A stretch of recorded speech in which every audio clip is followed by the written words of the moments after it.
우리 함께 보실 말씀은 고린도전서 10장 31절부터 33절까지 말씀으로 봉독합니다. 고린도전서 10장 31절로 33절입니다. 그런즉 너희가 먹든지 마시든지 무엇을 하든지 다 하나님의 영광을 위하여 하라. 유대인에게나 헬라인에게나 하나님의 교회나 거치는 자가 되지 말고 나와 같이 모든 일에 모든 사람을 기쁘게 하여 자신의 유익을 구하지 아니하고 많은 사람의 유익을 구하여 그들로 구원을 받게 하라. 아멘. 할렐루야. 사람이 인생을 살아가는 데는 목적이 있습니다. 그냥 되는 대로 산다면 우리가 사람이라고 말하기 조금 어려울 것 같아요. 사람이 살아가는 데 있어서 제일의 인생의 삶에 목적이 분명히 있어야 되는데 사람들 중에는 하나님을 믿지 않고 세상에 우연하게 생겨났다고 생각하고 믿는 사람들이 있습니다.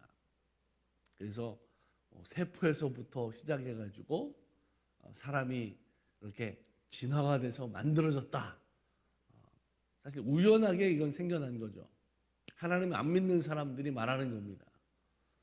그런 사람들의 말은 인생에 대해서 수천 수만 가지의 어떤 의미를 목적을 말할 수 있을 것 같아요.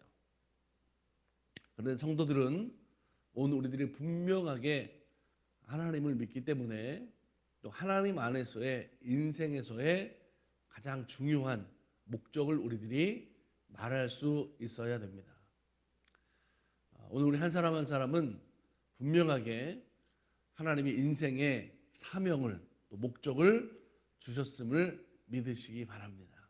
우연하게 그냥 우리가 만들어지고 태어난 존재가 아니다라고 하는 거죠.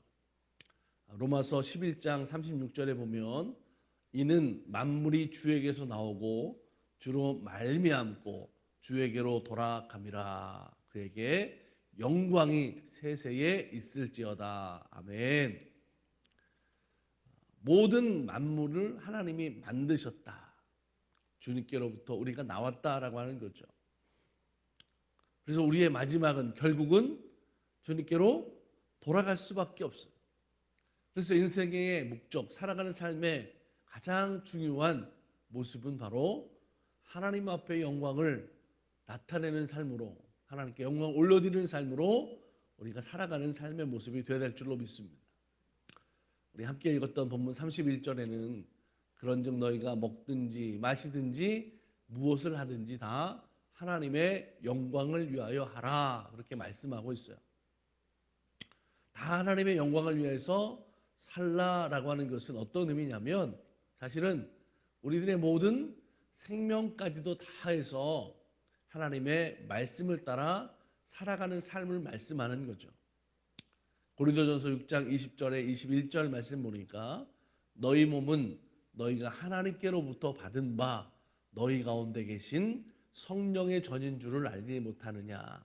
너희는 너의 자신의 것이 아니라 값으로 산 것이 되었으니 그런즉 너의 몸으로 하나님께 영광을 돌리라 말씀하고 있습니다. 우리가 부르는 찬송가 가사에 그런 가사가 있잖아요. 주의 제단에 산제사 드린 후에 주 내 마음을 주장하여.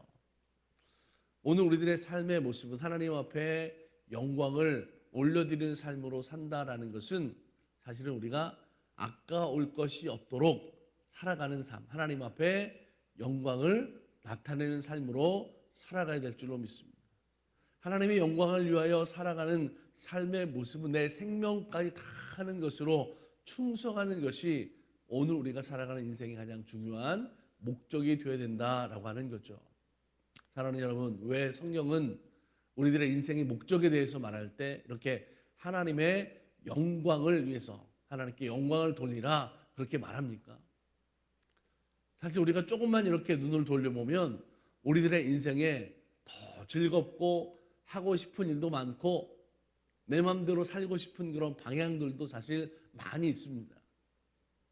그런데 성경은 우리들에게 분명하게 강조하고 명령하고 말씀하는 것이 오늘 인생의 가장 중요한 목적이 하나님께 영광을 돌리는 것으로 삼아라, 그렇게 말씀하고 있다라고 하는 거죠.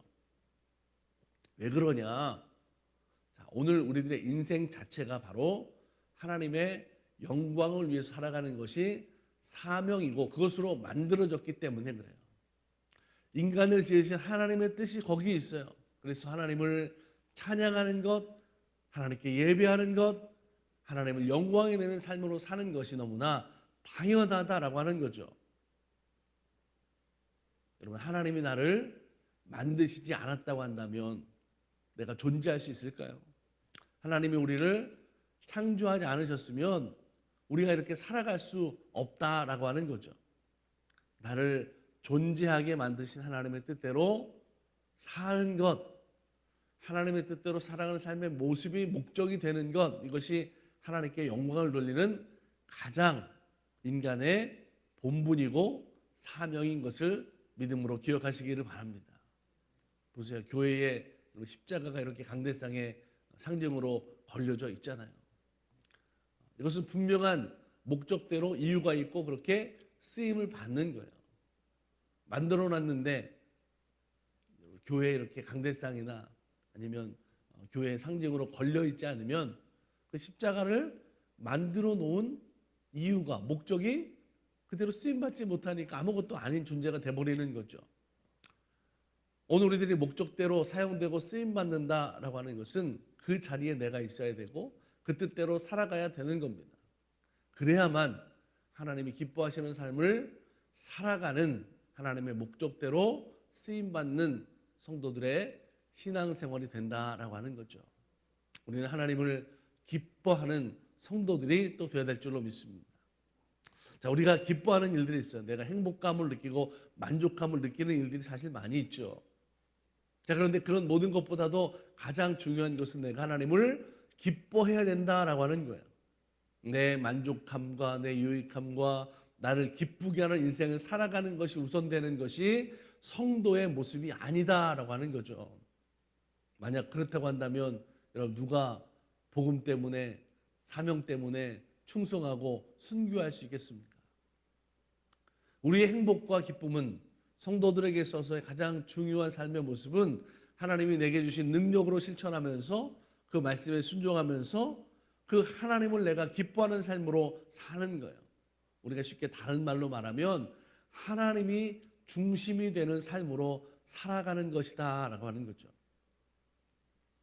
사람이 하나님께 영광을 돌리고 하나님을 기뻐하는 믿음이 될 때 그것이 우리 생활 속에는 경건의 생활이 될 수 있기 때문에 나의 믿음의 유익함이 되는 것이고 하나님이 기뻐하시는 삶으로 살게 되는 것이고 그 생활을, 그 삶을 하나님이 책임져 주시고 축복해 주시는 줄로 믿습니다. 시편 1편 3절에 보니까 그는 시냇가에 심은 나무가 철을 따라 열매를 맺으며 그 잎사귀가 마르지 아니함 같으니 그가 하는 모든 일이 다 형통하리로다. 아멘. 제가 얼마 전부터 이 형통에 대한 말씀을 많이 드리고 있어요. 형통은 아무 문제가 없는 것이 아니라고 했죠.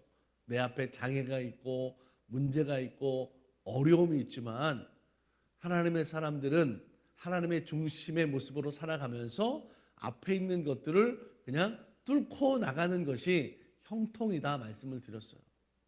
하나님을 중심으로 하는 경건한 사람은 말씀에 있는 것처럼 시냇가에 심은 나무 같아서 늘 푸르고 건강한 모습을 이루게 된다라고 하는 거죠. 그래서 우리는 하나님을 기쁘시게 하는 하나님 중심의 삶으로 살아가는 성도여야 된다라고 하는 거죠. 예수님도 하나님을 믿는 제자들을 향해서 하늘에 계신 너희 아버지께서 온전하신 것 같이 너희도 온전하다 그렇게 당부하고 말씀하시는 걸 볼 수가 있어요. 우리가 어떻게 해야 온전한 믿음의 사람으로 살아갈 수 있겠습니까? 사실 우리들이 이렇게 살펴보면, 따져보면 온전할 수 있는 사람이 어디 있겠어요? 하나님 앞에서. 그런데 온전한 사람이 되기 위해서는 오늘 내 생활의 삶의 중심이, 선택이, 판단이, 결정이 하나님을 중심으로 하는 삶을 살아가는 경건의 생활이 될 때 오늘 우리가 온전을 이루는, 경건의 온전을 이루는 삶으로 살아갈 수 있게 되는 줄로 믿습니다. 사도 바울이 에베소서 4장 13절에 보니까 이렇게 말씀하고 있어요. 우리가 다 하나님의 아들을 믿는 것과 아는 일에 하나가 되어 온전한 사람을 이루어 그리스도의 장성한 분량이 충만한 데까지 이르리니 그랬습니다. 여러분, 온전한 사람이 되는 비결은 다른 데 있지 않고 하나님을 영화롭게 하는 거죠. 그리고 영원히 그 하나님을 즐거워하는 경건한 신앙생활 속에 우리가 살아가는 겁니다. 하나님을 영화롭게 하는 그 생활에 참된 행복이 있는 것이고, 우리가 늘 행복하길 원하잖아요. 그런데 참된 행복이 어디냐면 내가 하나님을 영화롭게 하는 삶으로 살아가는 모습이다라고 하는 거예요. 그래서 온전함을 이루는 것, 그리스도의 장성한 분량까지 내가 충만한 삶으로 살아가는 믿음이 될 수 있도록 열심히 힘쓰고 애쓰는 믿음이 되어야 되겠다라고 하는 거죠. 여러분, 우리들이 참된 행복은 다른 데 있지 않다고 그랬어요. 하나님을 영화롭게 하는 삶, 그 삶으로 살아갈 때 우리 안에 참된 행복으로 하나님께서 허락해 주시는 줄로 믿습니다. 성경에 보니까 그런 삶에 대해서 간증하는 사람이 있어요. 누구냐면 바로 전도서에 나오는 솔로몬이라고 하는 임금이죠. 이 솔로몬 얼마나 유명합니까? 잘합니까? 여러분, 솔로몬은 그의 삶의 경험을 통해서 이 전도서의 말씀에서 교훈을 주고 있어요.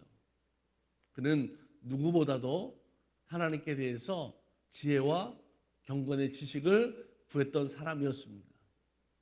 어릴 때부터 그는 하나님 앞에 그런 지혜를 구하는 삶으로 살았어요. 하나님의 말씀의 뜻대로 그는 살아가려고 얼마나 많이 노력했는지 몰라요.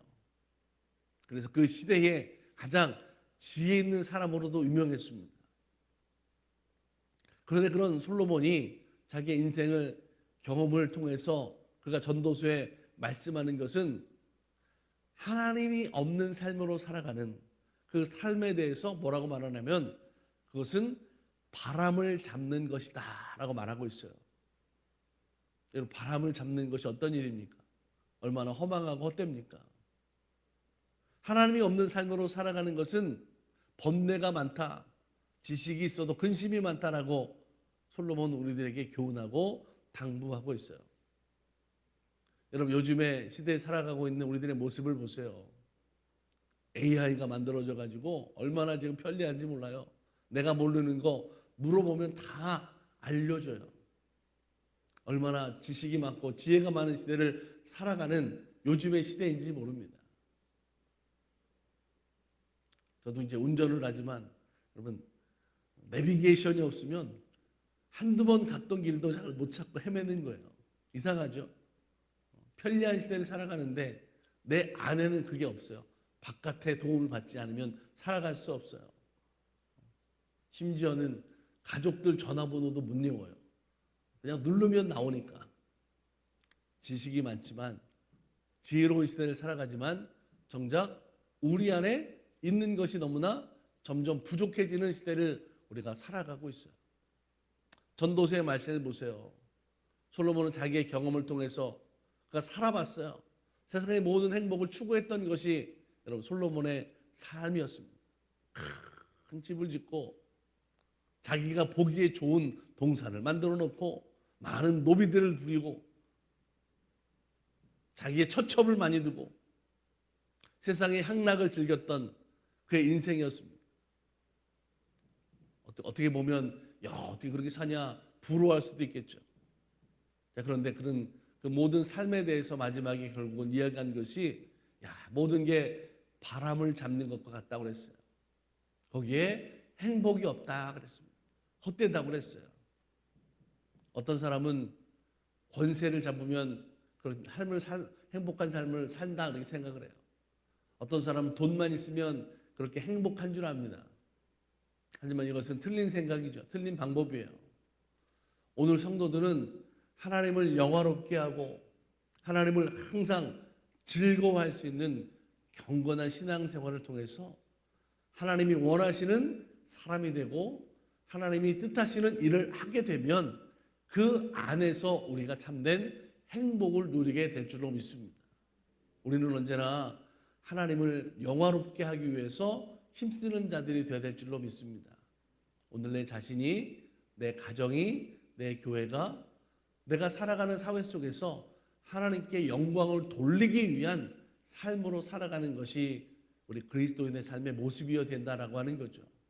하나님께 영광을 돌리는 우리들의 삶의 일상의 목적을 우리가 그래서 다시 바로 세우고, 주님의 말씀과 같이 사람이 온 천하를 얻고도 자기 생명을 잃으면 무엇이 유익하겠냐라고 말씀했어요.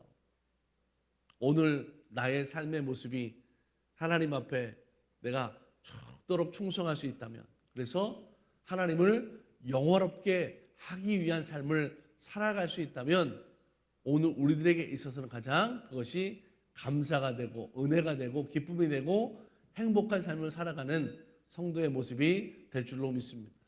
오늘 어떤 삶을 살아가야 될지, 살게 될지 사실 잘 몰라요. 하지만 살아가는 삶의 모습 속에서 가장 우선되는 목적을 하나님을 영화롭게 하는 삶으로 살아가는 오늘 우리들의 하루가 되기를 주님의 이름으로 간절히 축복합니다. 같이 우리 기도하겠습니다. 은혜로우신 하나님 감사합니다. 오늘 우리들의 삶의 모습이 연약할 수밖에 없고 때로 넘어지고 쓰러질 때도 많이 있습니다. 내 마음대로 내 뜻대로 세상적인 기쁨과 행복을 따라 살아갈 때가 많은 것이 우리들의 많은 인생의 모습이고 순간이고 선택입니다. 하나님, 다시 한번 말씀을 의지하여 우리가 살아가는 것이 하나님이 나를 만들어 놓으신 뜻대로 살면서 하나님께 영광을 돌리는 내 본분대로 사명대로 살아가는 성도의 모습이 되게 하여 주시옵소서. 하나님을 중심으로 되게 하는 삶으로 살아가는 우리들의 신앙생활 되게 하여서 시냇가에 심은 나무가 철을 따라 많은 열매를 맺고 그 잎사귀가 마르지 않는 것 같이 그 모든 일이 형통하다라고 했던 것처럼 우리들의 삶의 모습에도 문제와 염려들, 장애물들을 뚫고 지나가는 형통한 삶을 살아가는 성도들 되게 하옵소서. 오늘도 하나님 어디에서 무엇을 하든지 우리와 함께 하시고 동행하시는 하나님 되심을 믿습니다. 주님과 함께 살아가는 삶의 모습 속에 은혜가 넘치는 하루 되게 하시고 안전하게 하시고 건강하게 하여서 가정의 사업장과 일터의 자녀들의 기도의 모습 속에서 하나님의 영광을 나타내는 삶으로 살아가게 하여 주옵소서. 교회를 책임져 주시고 돌봐 주셔서 이 땅의 소망이 되게 하시며 이 지역사회 가운데 이른 양을 찾아가는 구원의 방주의 사명을 감당하게 하시고 교회의 비전과 교회의 뜻을 이루어가는 데 부족하지 않도록 성령께서 충만하게 하여 주옵소서. 오늘도 돌보시는 하나님을 기대합니다. 은혜에 충만하신 하나님을 소망합니다. 하나님 믿음대로 인도하시고 허락하여 주시옵소서. 함께 하심을 믿고 우리를 죄악 가운데서 건져주신 예수 그리스도의 이름으로 감사하고 축복하며 기도드립니다. 아멘.